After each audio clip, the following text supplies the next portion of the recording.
Okay, do you want to start with where'd you go to school? College, sorry. I went to the University of West Florida. And did you major in journalism? I did. Did you do anything in the college to further your chances of getting a job, like an internship? Did you work on the college newspaper? Yeah, I think you were required to work on the newspaper for like 2 semesters. And I was also required to have an internship. And I actually, at the time, there wasn't a real strong photo department at UWF, but Pensacola Junior College is much like Daytona State College here, in which their photography program is pretty exceptional. Mm-hmm. So I took classes on the side on my own. I guess I got credits for them, but they didn't go towards my degree. And I really fell in love with photojournalism, and that was one thing that I really wanted to pursue. So I did an internship at the Pensacola News Journal, but it was a photojournalism internship. So.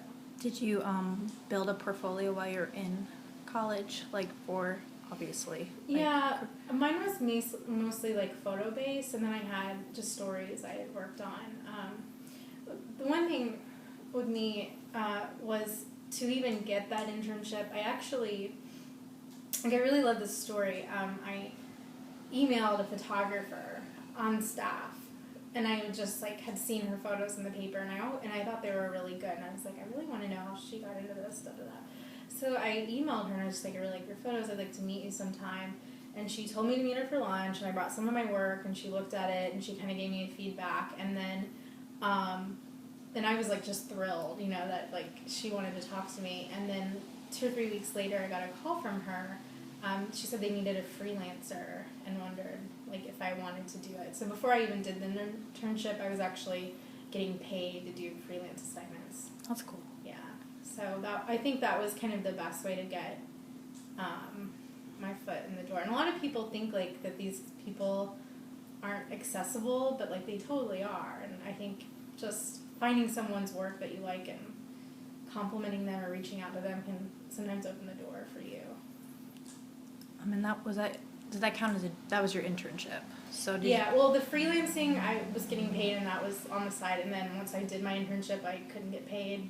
And then after the internship, I got more assignments, and then they realized I could write too. So the summer I graduated from college, I was getting freelance photo and writing assignments. But the writing assignments were really tiny. I think I actually covered a Girl Scout meeting once because they wanted more local news. So it was just little tiny things, $10 here, $5 here, but it kind of added up, so it was pretty nice. And did you stayed with that for how long? With the Pensacola News Journal, probably just my senior year of college. Okay, and then you graduated in 2009. 2008. 2008. Yeah. Okay, and then how did you jump into the job field? Did you start applying everywhere? What they tell you not to do. I just go on journalism jobs every day, and I would send my resume out to I didn't care, I just wanted a job. And my thought was that I actually was working at Starbucks all the time, and I just graduated, and I liked doing the freelance stuff, but I really wanted to do it full time. And I didn't really care where I started or where I went. And so I think that's important advice. You have to have kind of really low standards when you first start out. I know it's so awful to say that, or just a really low threshold, and apply and apply and apply. And I also have a tendency, which makes me a good reporter, is that I just kind of hassle people a lot. I don't just passively send them a resume. I call, and I mean, you shouldn't be super annoying, but seriously, it's the annoying people are the ones you'll get at least a response on. So for 2 months though, I was sending out applications, and I really wasn't getting much back. There were a few interests, and then they're out of just the randomness of the universe. A weekly little local paper in Madison, Mississippi got back to me, and they asked me to come up for an interview, and they really liked that I could do photography and writing. See, and at the time, I mean, I'm just starting out, so you have to keep in mind, I'm not really that great at photography, and I'm not really that good at writing. You know what I mean? I'm just starting out. So, you know, it's not like I'm like awesome. I mean, I did some good work, you know, but the stuff you do at the beginning is just like, you know, you're just like getting your feet wet. But because they were like a 2-person newsroom, they really needed someone who they could A, pay very little, and B, take photos and do the writing. So I think that's kind of like what gave me a leg up. And I know they're telling you guys that now, is like how important it is to be able to do a lot of things. And I don't think that you have to be like video and on Twitter and shooting photos and writing like really beautiful like poetic copy. I just say pick 2 things. Just to like know how to do the other stuff, but like pick 2 things and get really good at it. And I think that's kind of, I wasn't even really intentionally trying to do that, but like no photojournalism jobs were really existing in 2008. I mean, that's like, the economy was awful, you know, there was like newsrooms were being gutted, so that idea that I would be a photojournalist kind of, it turned to like, I'll do anything in journalism and I can kind of write and take photos too. So I went to this 2-person, and I was like, oh, move to Mississippi, sure, like. Picked up your whole life and moved? Yeah, like left my boyfriend and I went, and it turned out to be like the best 3 years like of my career. I got my feet wet at this community newspaper. It was weekly. I had like 1 editor. There was no one else. I had like free range to kind of do like a lot of the stuff that I wanted to. I took the photos. You know, the bar was a little low, but it was like kind of wide open for me. And I was there for just a year. It was just kind of like, that was probably as long as I could do that, because it just, you know, when you're just in a newsroom with an editor and it's you know, a lot of the work falls on you, you know, and it's a community newspaper and it's a weekly. So, and so that, in Jackson, Mississippi is the capital, and they have the only, the Jackson Free Press is the only alternative paper in the whole state of Mississippi. And alternative papers have kind of a different model. A lot of young professionals were moving back into Jackson. It was kind of like a lot of people compare Jackson to like Detroit or like Cleveland, like a lot of blight, a lot of like poverty, and I just started expressing interest in like some of the things that they were doing, and I started volunteering with a youth journalism program that they had, and then they ended up hiring me to work. They actually hired me though to be an editor, which was like totally over my head. Like I knew nothing about editing, but like I was told that I got hired because I had the passion. Passion only takes you so far, I learned. But eventually, it was a really rough like few months learning how to edit. I was responsible for like this whole like, it was a weekly too, but it was way more like intensive because we had these long cover stories and things like that. So it turned out that once a reporter position opened up, that was the best fit for me. So I moved over to that, and I was doing the same paper. Yeah, the Jackson Free Press, the alternative paper. Do you want to show that? Yeah. So I was doing like, so I started doing long form narratives. The owner of my paper, it was a very small paper. There was like 12 people, but it was bigger than my last one. And honestly, like we were very like relevant, very popular with like the younger people, and I really felt like I was kind of writing for my age group. I think newspapers don't like alternatives are really good about reaching a certain crowds. Demographic, but often they can be a little biased, and the writing isn't always like the best, and it's a lot more like entertainment and stuff. Our approach was a little different. We really wanted to give people news and stories, but we wanted to tell them like in a different way. So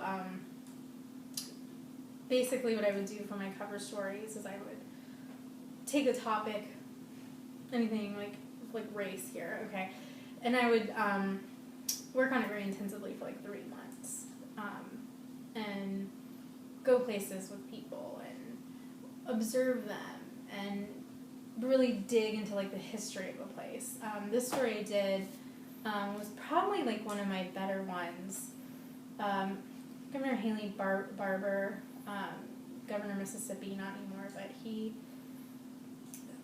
made some kind of controversial statements about his hometown of Yazoo, Mississippi. He basically, I can't remember exactly what it was, but it's along the lines of like, it wasn't that bad. Like, the Civil Rights era, segregation, like, it wasn't that bad. And it was easy for him to say because he was white. So I went back and I went to his hometown to find out, like, okay, what was Haley Barbour's upbringing like? Mm-hmm. And what was other people's upbringing like? So there's 2 Yazoos, basically. There's, like, the rich white Yazoo of people who've been there forever. And I met a woman who was, like, the first woman to go, black woman, well, she was a black child, to be integrated in the white elementary school. Okay. And she was one of the only ones. And so I told her story from, like, growing up. And then I went back and found, like, Haley Barbour's, like, family members and his family and friends and whatever. And I did a lot of research about his family, went through, like, the archives and the State Department of Archives to find out, like, who his family was, what were some things they did. Anyway, it's a long story, but I worked on it for a really long time, and it was probably one of the most life-changing things I've ever done. And so that was a lot of the stuff that we did there. We took on issues of race. We kind of, like, weren't scared to challenge the status quo. It was very, like, watchdog-ish. We also did a lot of entertainment, a lot of features. It was really, I think, like, a great community paper.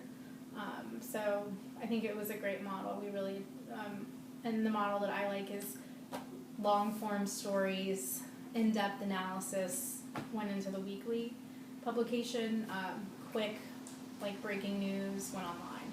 And that was just, and our model, and I think it worked really well. So I was there for 2 years, and then it was kind of time for a change, and I knew someone who knew some people at the paper I was at and suggested that I apply for a features writer position. At the News Journal? Yeah, at the News Journal. So, and I did, and I got the job, and I came, and it's sometimes I feel like in journalism, to be, like, totally honest, you kind of have to make certain decisions. Like, if I could, like, this is probably still the work I'd be doing, but it wasn't really a livable wage. Okay. So, because it was just so small, and they didn't have a lot of resources, and we were all working, like, 60 to 80 hours a week, and I consider that, like, sometimes when I think about, going back to school or getting my master's in journalism, I'm like, I had, like, 2 years of, like, what I think was equivalent of a really intensive master's degree program in journalism, but, I was actually getting paid for it. So it was just, like, a huge learning experience. My editor was, like, very passionate about writing, about teaching writing. She taught writing classes. I was required to attend all of them when I first started. At the Jackson Free Press? Yeah, the Jackson Free Press. Like, it was very hands-on. It was very, like, learning paper. So do you feel like it's better for, like, younger, fresh off the farm journalists to start at smaller papers? Do you like? Yeah, but, like, one that's gonna, like, teach you a lot. Like, I would say, like, your first years out of college, like, you all, like, I thought, like, I'll graduate and I'll get, like, a job and I'll have, like, all this, like, disposable income, and I'll, like, I'll, like, do what I want on weekends. And I would say, like, and that's all fine. I mean, you gotta have a work-life balance. Like, if you really want to be in this field, you have to sacrifice a lot. But to really just, like, be hungry and, like, go after it for, like, especially those, like, 2 years after school. Just go, like, learn as much as you can. And my editor always said this really great piece of advice, because I find you hear this a lot, like, oh, my editors, my paper won't let me, like, do this story, or, you know, they keep making me cover, like, bake sales or something really dumb, and you just kind of, like, phone it in. But, you know, she always told me, pretend like you're writing for the publication you want to write for. You know, I might work at the Daytona Beach News Journal, but pretend like I'm writing for the New York Times, and come to work like that every day. And that is the kind of work I'm going to be. You know what I mean? That kind of in your mind, that, like, really sets the bar. So you might be at, like, a little tiny community paper, but, like, think of yourself, you know, at the Miami Herald. You know what I mean? And I think just mentally, like, you'll see a difference in your clips. Read those papers, you know, and then think of in your mind how would that paper approach this. And I think that was one of, like, the biggest pieces of advice that really helped me, because sometimes, you know, you kind of see, like, the level or where the bar is at around you, and it's really easy just to, even though you might be so passionate and love it, want to do, like, win a Pulitzer, sometimes when that bar is set for you and someone else sets it, it's easy to just kind of adopt that standard. Yeah, that standard. So currently you're at the Daytona News Journal, and you're writing features. Yeah. Would you say, like, your career is more balanced now, or do you think you're, like, it's more intense? No, we have a really, you know, I went from a staff of, like, 3 reporters, and we were covering the state legislature, the county, the city, and, like, everything else that would happen.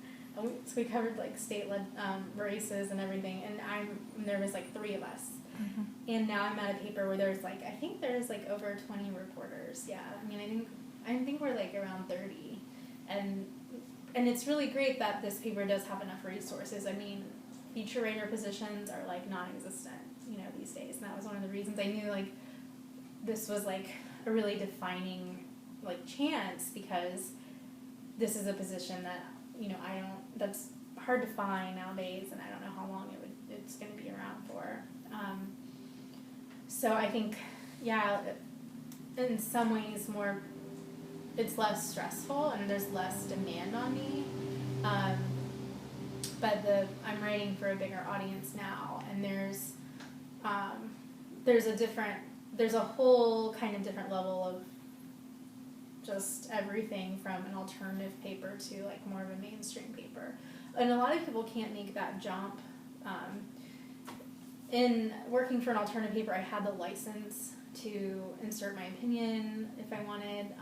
More editorial. My editor didn't believe in, she didn't believe in objectivity. Everyone approaches something with their own points of view. Mm-hmm. Every paper has their own editorial positions. And so she just thought, be honest about them. And I respect that. But because I had, like, I went to school for journalism, I could never really make that jump. So I was always a little worried that I would never be able to make the jump from alternative to mainstream. So I really tried to be careful about, like, what I wrote. Any assumption that there would be a bias. I mean, people would think that just because of the publication and our editorials, but I knew that it could jeopardize my job, like, in the future, you know, and I think you have to be really careful about that. You know, you have to be careful about what you post on, like, Facebook these days, and I think that, reporters should be allowed to have more opinions, but you just gotta be careful about them. You have to, I think, you have to say, I do have an opinion about this, but I'm gonna work, like, so hard to see the other, because it's not about you. It's not about, you're going to bring, like, your own viewpoints to something, but it's about working equally as hard to understand the other side of that, and I kind of approach everything that way. Can you take me through, like, a typical day at your job? Like, Yeah, like, some days aren't as intense. Yeah, some days aren't like or as glamorous as you would think. A lot of time goes into just like setting things up and doing interviews on the phone. But I basically have the things I have to do, and then like the stories I have to do, and then there's the stories that I really like I want to do.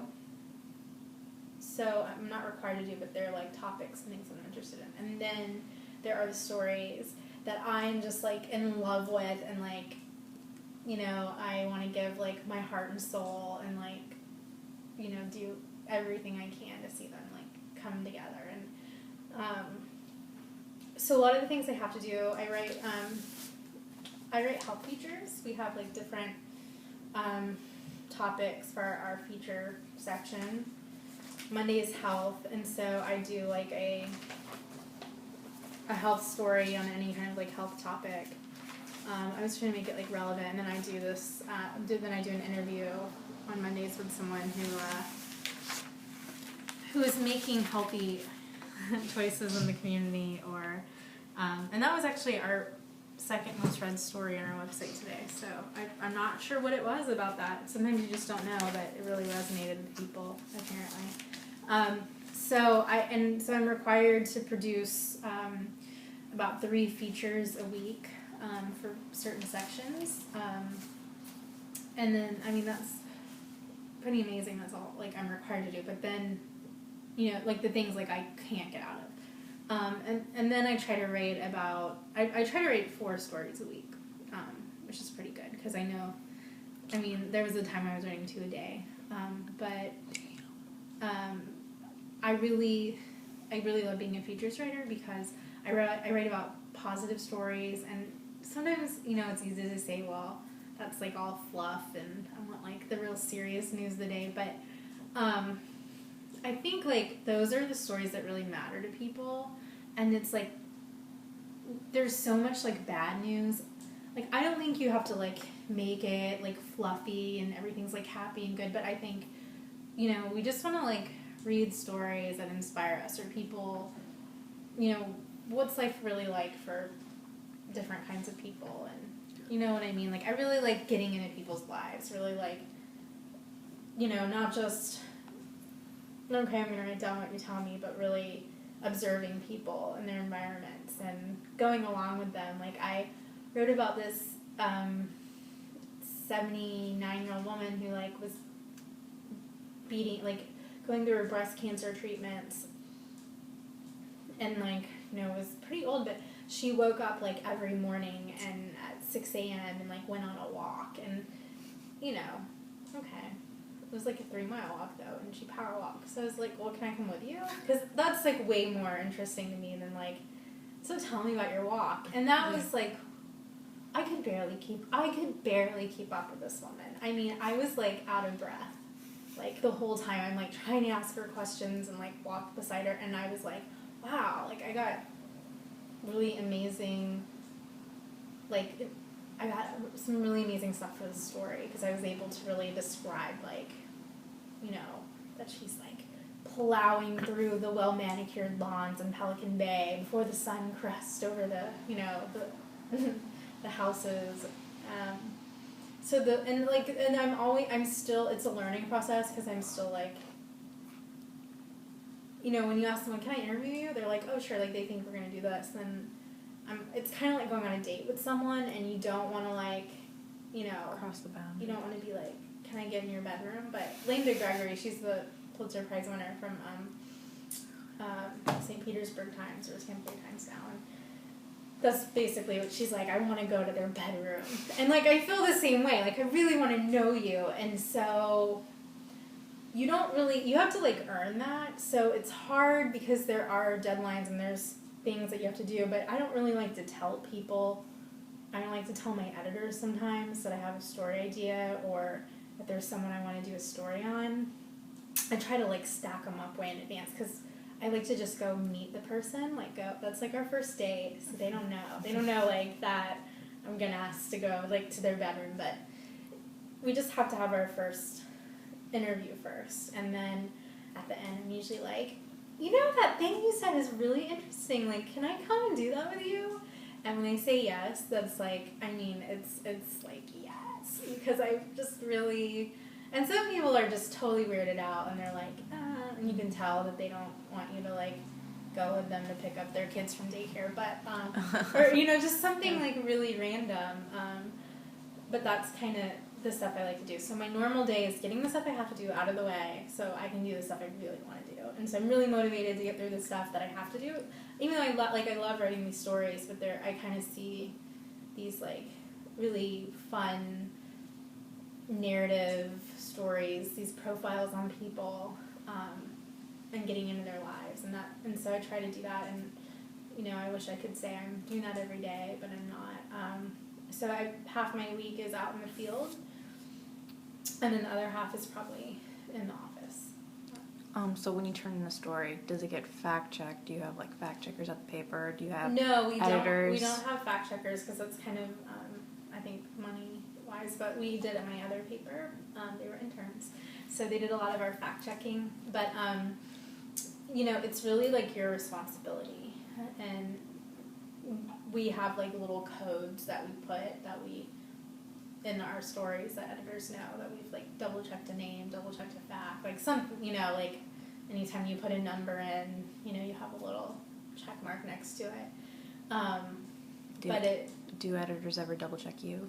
Yeah, they kind of like, and that's why they're editors. They kind of have a keen eye for if something doesn't look exactly right, or but we basically put all our work into like one system, and we write our stories where it's really just like if I wanted to push publish, it would go online right away because it's supposed to be, you know, a lot faster, and that's a new system we've adopted.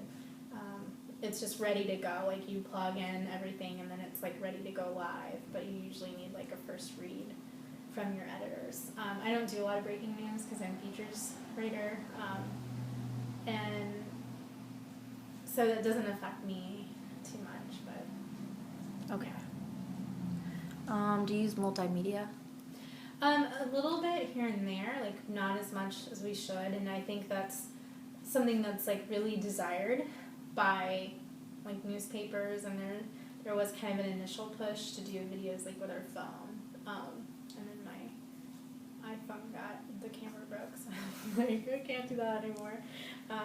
But I just do like mostly, I do a lot of my own photos, and I'm working on like I would really like to start getting like some audio up with my stories, so I'm kind of working on that. I think the problem is time, resources, and there's no like avenue really to do a lot of this with, like, I mean, some papers have been better about adopting it than others. It turns out that a lot of our photographers are the ones doing more multimedia than the writers. They're doing more video and audio and photos, and occasionally they're writing like longer text to go with their photos. So it's kind of like shifted more to them, surprisingly.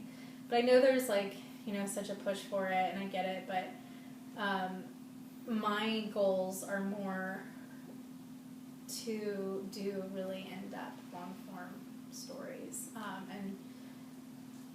and photography, really. Because there's a lot of times that you know, the photographers will come out, but then they're like gone pretty quickly. So if you can really be there for like compelling moments and take your own photos, I think it's really important. And I think like newsrooms are still trying to figure out how to be, you know, multimedia, but I think they have to give that a lot more ownership to the people in the newsroom, to the reporters, to make some of those decisions and to be able to have an outlet to do it pretty quickly. So, are you a fan of, like, do you believe social media belongs with journalism? Like, yeah, do you guys tweet or? Yeah, I mean, it's kind of like Instagram. we have the person that tweets on behalf of the paper, but then I think most reporters who have a Twitter account see themselves as reporters. I mean, because it's just too much of a public forum. I mean, I have the little disclaimer, you know, I work at the News Journal, but these tweets are my own, Mm-hmm. but I would still never I would never tweet anything that inappropriate. That even just have the slightest, like, opinion, you know what I mean? Other than, like, I love my cat, you know, that's, you know what I mean, that's fine. Do you have, like, a public, like, tweet, like, or private tweets? You know, like, do you have a public and private account? Yeah, and I just use it to, I really use it to, like, get out all my stories, because, you know, we're looking a lot more at web traffic, and I think, like, some reporters will write a story and act like they never even wrote it, but you really have to, like, be proud of, like, the stories that you do, and, you know, if you're going to post every single thing, like, I know you're going to annoy people, so I don't do that. But I think, like, Twitter's a lot better because you can just, like, post stuff all day and, like, you know, it doesn't really bug anyone as much as if Facebook. Like, if I put every story right on Facebook, like, I think people would, like, defriend me. But I think you really got to be, like, a self-promoter. You got to promote your stories and free advertisement. You know, the more people that promote it, that they're sharing it with their friends that way. But you really and if you can kind of build up, like, your own reputation as someone who on social media is supplying, like, good information, because it's not just my articles. Anytime, like, we cover something that I think is really interesting, like this guy in DeLand, like, last year, like, he sued Budweiser because he said that there wasn't enough alcohol in his beer and, like, there was a lawyer representing him and he actually had a case apparently. And I just thought that was so interesting, and I mean, another reporter wrote it, but I've got, like, a lot of, you know, not coming from here, like, not being from here, I have a lot of friends in other places too. So the more I'm, like, promoting just stories that are of interest to people, yeah, I mean, I have kind of my own built-in network, and I really think, like, I mean, I've got all the journalists that I follow, you know, on Twitter that and I know the ones that, like, I really know are going to give me good information. So I think you get to be your own curator of information, which is, like, so cool, you know, like, that's kind of a new thing, I think, for journalists, that you have this kind of online identity that, I mean, it's really hard to kind of have a total, like, personal online identity that's separate from your journalism line, mm-hmm. But, you know, I think that's just kind of, like, one of the small trade-offs of it. I think you really should be out there. If there's something interesting going on, let people know. Let people know that, you know, hey, I'm in the newsroom and a plane just flew into Publix in DeLand and we're working on it. Like, tell people that. I mean, you know, don't give away a scoop, but, you know, so there is, like, this really, like, fine balance. I'm trying to think if I've ever tweeted anything that I shouldn't have. I think there was one time in Mississippi that I tweeted an article, like, I tweeted something about the Attorney General, and, like, with a question mark, like, is he lying or something? Like, I don't think it said lying, but it was questioning something the Attorney General did, and I think we deleted that tweet because it was too, like, there wasn't enough facts, and it was just kind of like one of those tweets that went out there. I wish I could give you more specifics on that, but I think that was, like, the only time. So you really have to be careful about, you know, what you say. And it seems like, though, I mean, a lot of papers have adopted social media policies. We don't have one. You know what I mean? So, you know, and they say, like, I mean, I think the Washington Post one goes, like, as far as, you know, being mindful about what you just, if you like a page. And that's, I keep up with, like, all the organizations I follow, like, and I like their page. And, you know, it's like, but there's no way I'm going to remember to go to, like, each page every day. So when they're having, like, a fundraiser, like, it just pops up, like, that's usually, like, how I cover it. I mean, I probably get, like, 40% of my story ideas from Facebook, and I see what people are talking about and things like that. So the internet helps further your career. Yeah, like, because it's faster than the speed of light. So you're building an online portfolio. Yeah, I have I have like a journalist website with I have a blog, and it's more of like my own writing. It's just based on like traveling and some of like little day trips and stuff like that.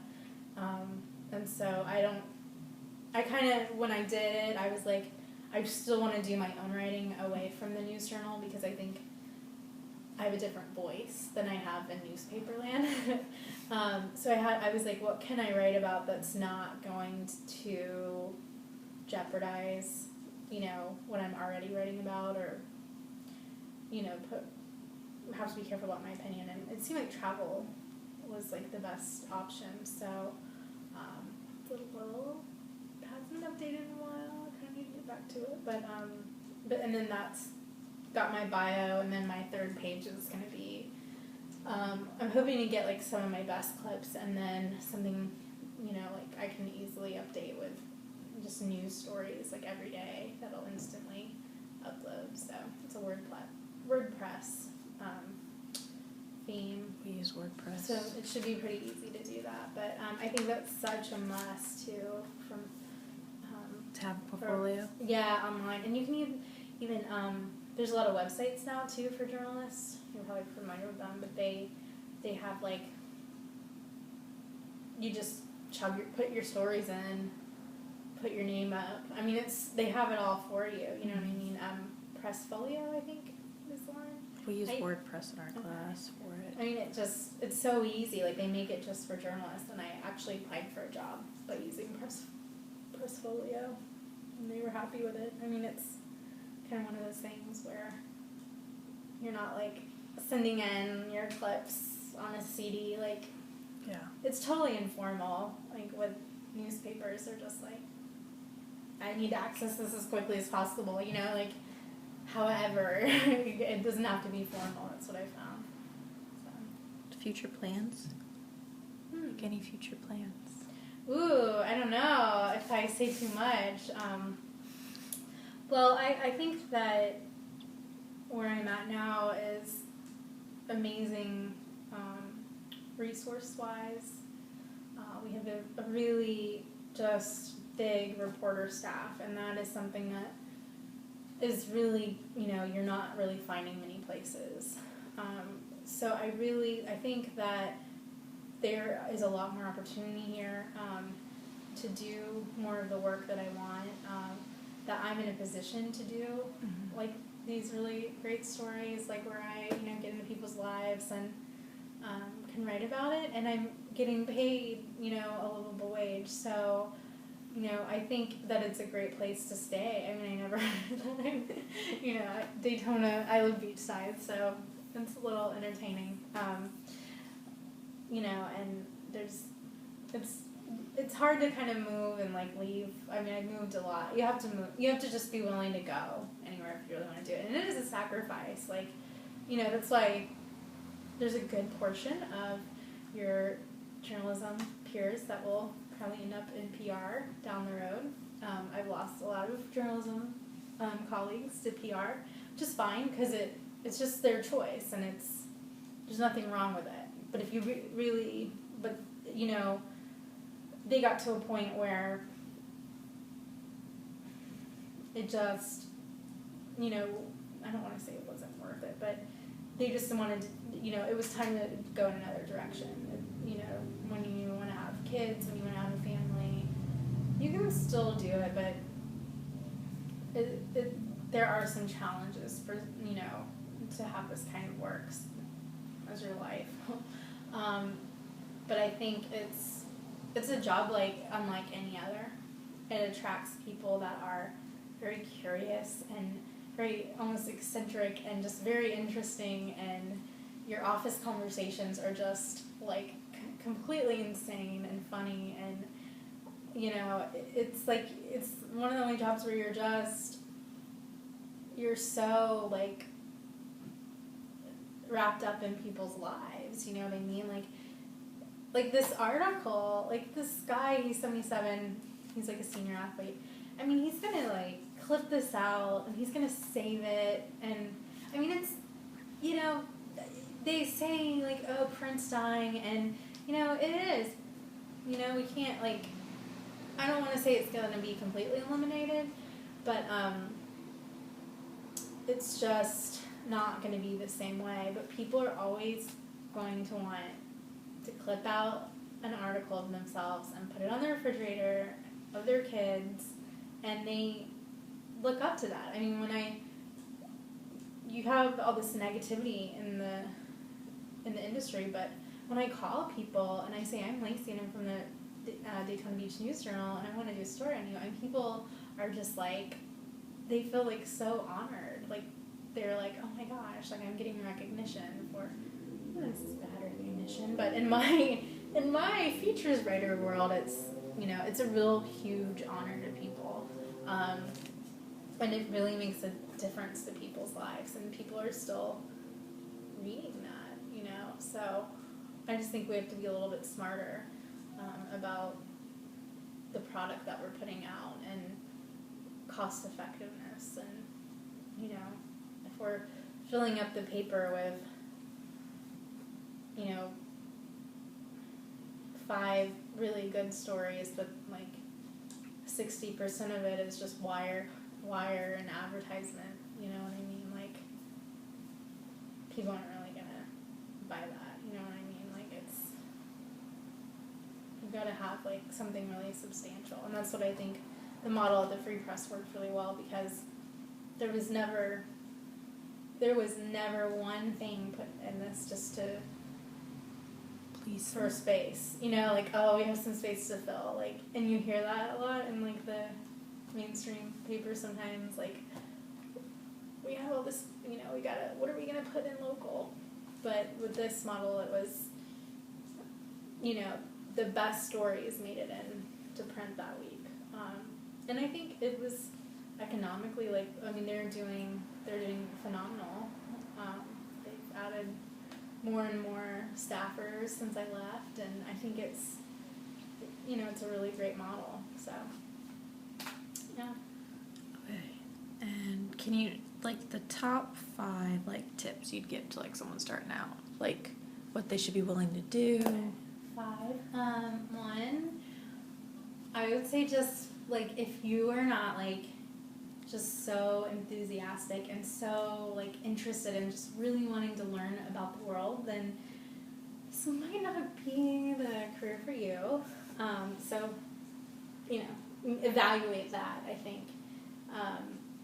The second one is be willing to go anywhere, especially, like, right out of school, no matter how, like, lame, no matter if it's, like, in the middle of nowhere.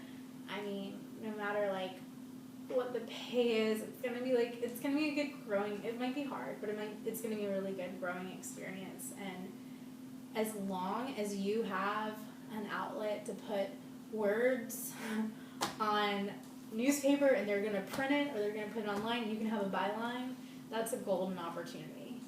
And it doesn't mean you have to do it forever, but just get a few really good clips and then move on. That was 2. 3, I would say be, like, innovative. Don't feel like you have to do every single thing, because you're going to end up just not being good at anything. But pick 2 things that you would really like to be good at. Writing is very, very hard. Writing good and capturing people's attentions in a world where Twitter and Facebook and social media are just distracting us every instant. If you can write a story and someone's going to follow the jump and turn the next page, or they're going to read the whole thing online, you have won. And so don't let anyone tell you that you have to, you know, that just because you wrote a story and you didn't have a video to go with it, that, you know, you failed in any way. I mean, we're kind of starting to feel like that, like, oh, I didn't do enough. Like, excellent writing should not be, you know, thought of as, you know, not good enough. Because, yeah, it's so important. And you can't just say, you can't overlook the importance of good writing. And I would say that would be one of the things to really focus on. But that focus on 2 things that you can really do well. Okay, 4. I would say like really, really learn from the people around you. Especially if you're walking into an older newsroom, which a lot of them are now. In my newsroom, there's a lot of people who this has been their career. They're in their 50s. There's some in their 60s now. Don't think that they're just, old school and don't know anything. Like, you can learn so much from them. There's so many like principles of journalism that can't be taught in school, and you've got to learn it from mentors, and a lot of it is trial and error. Like, I'm still learning like the right technique to get people to open up with me. You can't learn that, you know what I mean? And so ask other reporters and older reporters, how did you get that story? I mean, even like email, if you read a story and you really like everybody's email address is like attached to their byline online now. Like, just email them and say, how did you do that? How did you find that person? And you will learn so much, and they will be like so flattered that you even emailed them. They'll be like, oh my gosh, like, you'll make them feel so special. Seriously, it's a thankless career most of the time. So if you just compliment someone that you like and learn from them, like, you are like, you're just like gonna go so far ahead. And 5, no, there's so much.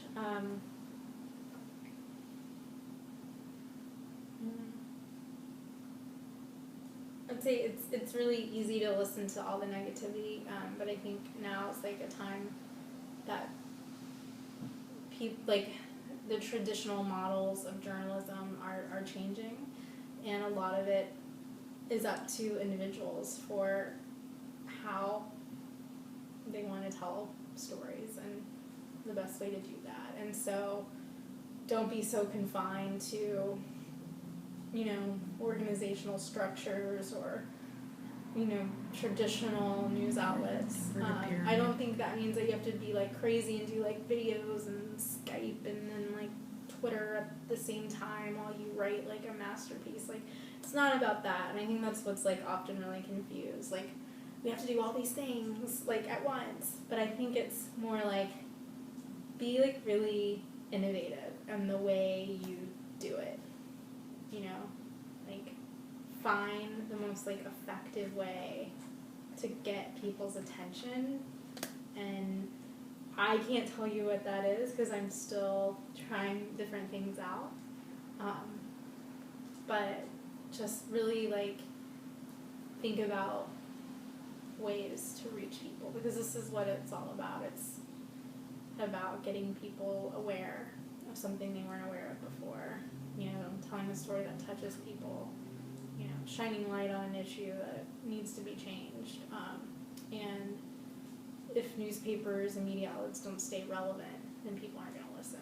So I think that's like one of the biggest challenges, they face. That's my 5 things. Okay. Have I talked your ear off? I'm going to end it.